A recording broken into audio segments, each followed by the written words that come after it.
আমরা সবাই জীবনে একবারই বিয়ের পিঁড়িতে বসতে চাই। স্বপ্ন দেখি একটা সুন্দর সাজানো সংসারের। কিন্তু আপনি কি জানেন, আমাদের সমাজের একটা বড় অংশ বিয়ের মাত্র কয়েক বছরের মাথায় চরম অশান্তিতে ভুগছে। কেন জানেন? কারণ তারা বিয়ের আগে এমন কিছু ভুল করে বসে যা সংশোধন করার সময় আর থাকে না। আজকের এই ভিডিওটি কোনো সাধারণ টিপস নয়, এটি আপনার সারা জীবনের সুখের ইনভেস্টমেন্ট। যদি আপনি অবিবাহিত হয়ে থাকেন, তবে আজকের এই ভিডিওটি আপনার আগামী 50 বছরের জীবনকে ধ্বংসের হাত থেকে বাঁচাতে পারে। বিশেষ করে 5 নম্বর ভুলটি, যা বর্তমান প্রজন্মের 90% মানুষ করছে। চলুন গভীরে যাওয়া যাক। ভুল নাম্বার 1, অন্ধ আবেগ ও মোহকে ভালোবাসা মনে করা।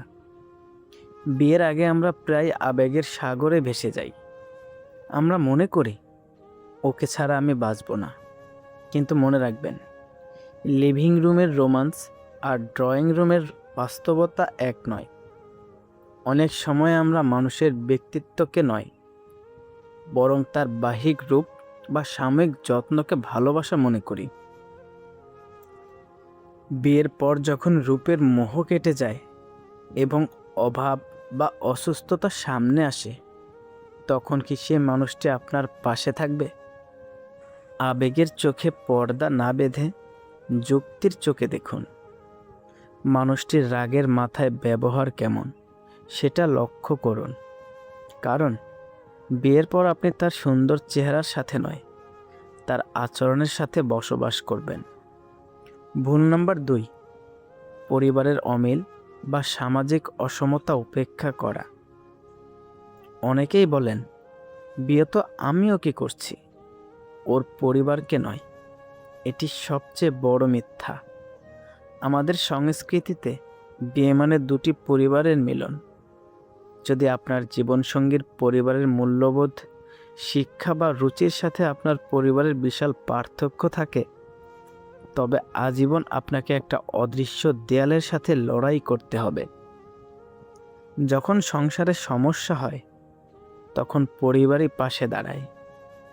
যদি শুরু থেকেই দুই পরিবারের মধ্যে তিক্ততা থাকে, তবে তার প্রভাব আপনার শোবার ঘর পর্যন্ত পৌঁছাবেই।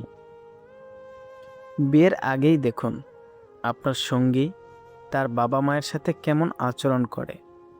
যে নিজের জন্মদাত্রীকে সম্মান করতে জানে না, সে আপনাকেও দীর্ঘমেয়াদে সম্মান দেবে না। ভুল নম্বর 3, আর্থিক স্বচ্ছতা ও ক্যারিয়ার নিয়ে আলোচনা না করা। শুনতে খারাপ লাগলেও এটাই কঠিন সত্য। অভাব যখন দরজায় এসে দাঁড়ায়, ভালোবাসা তখন জানালা দিয়ে পালায়। বিয়ের আগে আমরা টাকার কথা বলতে লজ্জা পাই। ভাবি, এটা বললে হয়তো আমাকে লোভী ভাববে। কিন্তু বিশ্বাস করুন, বিয়ের পর প্রতিদিনের অশান্তির মূল কারণ হতে পারে আর্থিক অনটন বা ক্যারিয়ার নিয়ে মত পার্থক্য। সঙ্গী কি চান? আপনি চাকরি করুন, সংসার কে চালাবে, জমানো টাকা কোথায় খরচ হবে, এই বিষয়গুলো পরিষ্কার না হওয়া পর্যন্ত বিয়ের চূড়ান্ত সিদ্ধান্ত নেবেন না। আর্থিক অনিশ্চয়তা মানুষের মানসিক শান্তি কেড়ে নেয়। ভুল নাম্বার 4, অতীতের কোনো গোপন তথ্য লুকিয়ে রাখা। একটি সম্পর্কের ভিত্তি হলো বিশ্বাস। অনেকেই ভাবেন, অতীতের কথা বলে কি হবে, এখন তো আমি বদলে গেছি। কিন্তু সত্য কখনো চাপা থাকে না।